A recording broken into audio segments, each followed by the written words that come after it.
قائد التاريخ المحترم محمود زكي، ده من اشرف الناس الثوره اللي احنا فيها ده من قائد من بعض المؤسسين فيها ما احنا بنين على الخطوات بداتوها، بنين على الخطوات ده واحد من اصلاح رفاع السلام عليكم. حضرتك مؤيد المظاهره مش مؤيد المظاهره؟ الثوره مؤيد للثوره مش مؤيدة. مش عارف ايه اللي جابني هنا. بيقولوا حضرتك الناس بره سنه حضرتك بمعلومه، انا شايف ان الرئيس غير محافظ شمال سيناء من 3 ايام. انا ما عرفتش اقرا الحدث من 3 ايام. اشمعنى ده؟ بس كده المحافظ كان له ده، انا مش ده استنتاج، مش يعني مش عايز انشغل بالفرعيات. اصل دي مش فرعيات. لا هقول لك ليه فرعيات. وضع شمال سيناء وضع مختلف تماما عن اللي حاصل عندنا هنا. شمال سيناء فيها طار دم موجود قديم، وفيها سوء إدارة كان ملحوظ جدا مسؤول عنه المحافظ اللي موجود وأعوانه في ان هو يقضي على الفتنة اللي موجودة ويحاول يستقطب شيوخ القبائل وينهي الأزمة. هو فشل في أداء هذا الدور وتطورت المسائل وحصلت أحداث كثيرة كان آخرها التفجير بتاع النهارده. فأنا مش عايز أقف عند الموضوع ده خالص، ومش عايزين ننشغل في القصة دي. لا لا لا لا لا لا لا، أنا عايز أقول إيه؟ إحنا همنا خلي بالك نتفق على كلمة واحدة بس، تنفيذ المطالب المعلنة اللي جالتني انا وانا موافق عليها واللي مخليانا كل، ودي مش مطالب سياسية. ده محمود اخو احمد كابتن مستشار لا مش الاصغر كابتن مستشار، تقدر ترد ايه على الناس اللي بيقولوا بره ان في ناس هنا ممولين وبياكلوا كنتاكي كل يوم وبياخدوا 50 جنيه؟ اولا اقول للناس دي بسرعة تعالوا الحقوا الكنتاكي، تعالوا انتوا كل واحد ياخد اجنده. كابتن مستشار، الناس عايزه ايه؟ كابتن مستشار بيقولوا ما دام الرئيس قال البيان وكده ماشي، الناس قاعده ليه هنا؟ لان الرئيس بقاله 30 سنة بيقول كلام ولا ثقة في كلمة، لم يحقق كلمة واحدة مما وعد بها، ولا ضمان لتحقيق مطلب واحد. حتى اللي بيديه باليمين يقدر الصبح يسحبه بالشمال، واول ما حضراتكم كل واحد هيروح والله ما نستنى فيك واحد في بيته والله ولا واحد. لكن نادي القضاء ما اتحركش ليه مع المطالب؟ لان نادي القضاء مش عايز اتكلم. مين اللي يمسك، مين حضرتك برايك اللي يقدر يمسك السلطه بدل مبارك؟ اللي هتختاروا الناس، مش انتوا اللي بيحدفوا فوق، انتوا والناس اللي قاعده في البيوت هتختار اللي ينفع واللي يصل. يا دكتور ده مش حكر على حد. مصر قربت تطلع على قمه الجبل، لو لا قدر الله سبناها هتنزل وننزل 30 سنه. لا 30 انا مش معاك في 30 سنه كمان قدام دول وهوان اكتر شويتين ثلاثه وهتبهاتنا كلنا، مش الاجيال دي ولا اللي بعدين. الصخره دي مش هتقع علينا، هتقع على عيالنا وعلى احفادنا. وجبه تقيله كومبو، ال 200 يورو بقى وراها، ال 200 يورو وراها، وحزب الله هنا وحماس وكنت واليورو اهو.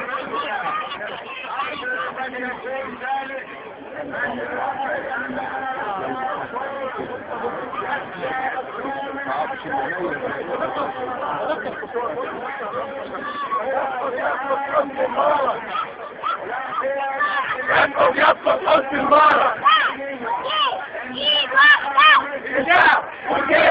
ايد واحدة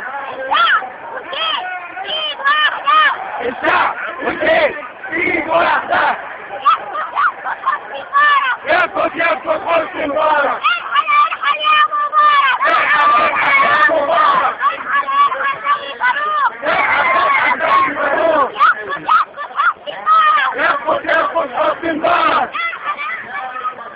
ارحل يا مبارك.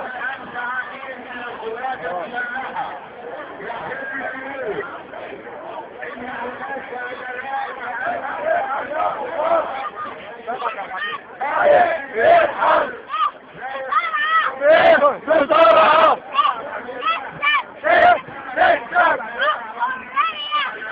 الحرية مين هو؟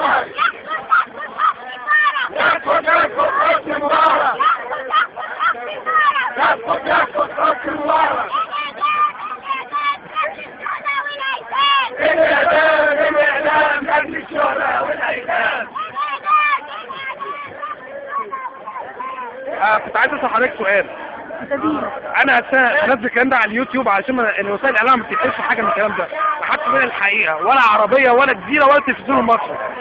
ولذلك اسال حضرتك سؤال، هل فعلا الشعب قادر ان هو ينقل السلطه مره واحده من الرئيس لحد تاني؟ وهل فعلا في حد جدير ان هو يمسك السلطه؟ لان المشكله هنا في ميدان التحرير مفيش قياده موحده، ودي مشكله. ومشكله ثانيه ان في عزله بين الناس اللي هنا والناس اللي بره، اللي هنا مش عارفين اللي بره بيقولوا عليهم ايه، واللي بره مش عارفين ايه اللي بيحصل جوه. العزله دي القضاء عليها ان الناس اللي بره يكفوا عن مشاهده التلفزيون المصري. التلفزيون المصري كاذب ومدون. الناس يشوفوا الجزيرة والعربية، حتى والعربية اللي هي بتاعت الصغيرة بيجيبوا خناقات بس وضرب، ويشوفوا الTVC ويشوفوا الحرة ويشوفوا العالم ويشوفوا القنوات هذه القنوات. وكل بيت في مصر وكل حارة فيها وصفة الوش دي. فده الحل الوحيد. فكيف ان الشعب ينقل السلطة لحد تاني غير مبارك؟ هو ده دور الثورات. دي ثورة شعبية، دي أكبر من ثورة 52 وأكبر من ثورة 19. ثورة مستمرة تشارك فيها جميع ألوان الصيف السياسي المصري. هذه الثورة لم يتشرف ولا يحمل شرفها لا الإخوان ولا الأحزاب ولا اليسار ولا الحركات الاحتجاجية. هذه ثورة شارك فيها جميع ألوان الصيف المصري. هذه الثورة شارك فيها الناس البسطاء اللي كانوا قاعدين ونايمين بالأيام وبالشهور قدام مجلس الشعب. في الآخر قضى عليهم الأمن المركزي. الناس بره بيقولوا لي احنا مش عارفين نقبض المرتبات، مش عارفين نشتغل من اللي بيحصل. مثلهم هيقبضوا المرتبات، هيروحوا فين من المرتبات؟ ده أسلوب من أساليب ضرب الثورة. جزء من الشائعات وجزء من التزوير ان هم عايزين المرتبات. كانت المرتبات اصلا مش بتكفيكم. ادي انا باكل عيش وجبنه بقالي 12 يوم او 11 يوم النهارده. نعيش على عيش والجبنه، كل حاجه موجوده. تعالي سؤال بيقول اللي ما معهوش فلوس يدي اللي معاه. حاجات 20 سنه في الجيش ما خدتش حاجه اهو مستعجلين على المرتبات. استلفوا من بعض وعيشوا باللي موجود، ما فيهاش حاجه. هو في سؤال الناس بتسالني على الفيسبوك بيقولوا لي الله احنا الناس صبرت 30 سنه مش هيعرفوا يصبروا 6 اشهر. الحكاية مش حكاية 6 اشهر، الحكاية مش حكاية 6 اشهر، الحكاية ان مبارك ونظامه يريد ان يجري تغيير داخل النظام وليس تغيير النظام. الثورات تقوم من اجل تغيير النظام وليس تغيير داخل النظام. هو عايز ال6 اشهر دول علشان يرتب النظام ويرتب. محمود وجدي ده حبيب العبد يرفع تلميذ عنده كويس.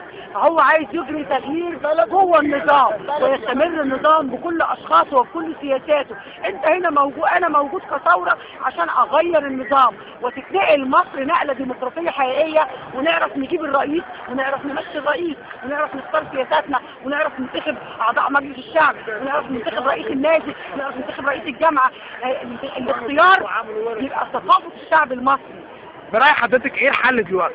الحل الثورة مستمرة. احنا ما عندناش حاجة نختارها، ما عندناش اي شيء نختاره. احنا قاعدين هنا، احنا قاعدين لحد ما هو اللي عنده اشياء يختارها. هو اللي عنده فضيحة دولية امام العالم كله وادانة من العالم كله، وعنده ارتباط في جميع اجهزة الدولة، وعنده انهيار في البورصة. التلفزيون المصري غسل دماغ الناس اللي بره كلها. تقولي ايه للناس؟ التلفزيون المصري ليس له مصداقية.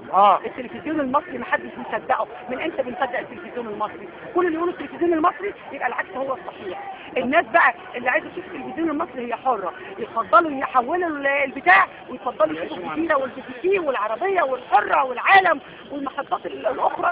لان انا مش هعرف احارب. انا اتفاجئت بالزميل ليا على الفيسبوك. شوف الوضع على اتفاجئت بالزميل ليا على الفيسبوك كاتب انا اسف يا ريس. بقول له انت اسف على ايه؟ يعني انت عملت له ايه؟ اسف على 30 سنة ولا اسف على القحط ولا اسف على التعذيب جوه السجون ولا اسف على المعتقلات ولا اسف على الشباب المسلم اللي بالملايين ولا اسف على فيروس سي اللي بالملايين ولا اسف على الكانسر اللي بالملايين ولا اسف على المرضى النفسيين ولا اسف على الشباب اللي متدمر ومش لاقي يسكن ولا مش لاقي ياكل ولا اسف على القضاء على الكرامه بتاعتنا الوطنيه قدام اسرائيل وامريكا. اسف على ايه ولا ايه؟ اسف على 30 سنه جوانا قهر وجوانا حرمان وجوانا ذل ملوش حدود. اسف على ايه ولا ايه؟ انا اخاف على ابني اللي قدك النهارده انه يخرج يجيبه ضابط يرميه يومين 3 في الحجز لحد ما يبان له اصحاب. الداخليه تجبرت وتوحشت وبتحكم وكانت بتحكم مصر كويس؟ اسف على ايه؟ ولا اسف على ال 400 500 شاب اللي تحولوا الى جثث؟ النظام ايده ملوثه بالدم، ما دام ايده ملوثه بالدم ما ينفعش يحكم. ما دام هو ايده اتلوثت بدم المصريين اللي داس عليهم، العربيات داست عليهم، ها، واللي مرميين الشهداء اللي هنا ايده ملوثه بالدم، واللي بيقولوا ان احنا بنحارب المروجين بره، احنا ولا معانا بلطجيه ولا معانا مولوتوف ولا معانا رصاص. بقول لك في ناس من ايران وفي ناس مش عارف الحزب ده. استنى، هم عايزين يقطعوا رصاصنا كمان. هي دي الثوره بتاعتنا واحنا قاعدين. انا ما بروحش بيتي كويس، احنا قاعدين. مطلوب تغيير مصر، مش مطلوب تغيير الشخوص جوه النظام. هو شال نظيف وجاب احمد شفيق، وشال العدلي وجاب محمود واحد. على حساب حد، احنا مش قاعدين على حساب حد زي ما قال اللي هو دلوقتي. احنا مش قاعدين على حساب حد، كلنا يد واحده عشان خاطر مصر. وانا بقول لحضرتك على اللي عندي، انا خدمت 20 سنه في الجيش ما خدتش حاجه، والله العظيم ما خدت حاجه. اللي اجدد مني صرفوا وعملوا بيوت وعملوا ورش تحت بيوت. ده من عرقنا احنا، لكن هو يقول كده احنا قاعدين على حساب مين؟ ادي يا اخوانا كنتاكي، ده الكنتاكي اللي الراجل واخده النهارده، ده كنتاكي. ادي الناس المصابين. عيب كده ما يقول كده. واحد جاي النهارده ده تفاح، ده تفاح. ده تفاح اللي بيقولوا عليه، ده العيش يا اخوانا اللي بيقولوا عليه. يوم الجمعه كنت مع ابني وضربوا علينا ميه نار، البلطجيه ضربوا ميه نار علينا. يوم الجمعه ميه نار بقت تتضرب علينا من البلطجيه، ومسكنا واحد اسمه ثروت بلطجي وحرقنا له الموتوسيكل، كان بيضربنا بميه النار تبع يوم الجمعه. يوم الجمعه اوريك حاجه. اتفضل حضرتك. لازم لو في حريم ولا حاجه عشان ما تنزل. ما تنزل يا عم، ما تنزل يا عم. ممكن تاكل دي هنا ضربة يعني انا مش عارف. كان قوي. كل الناس اللي في السوشيال قناصين من شرطة.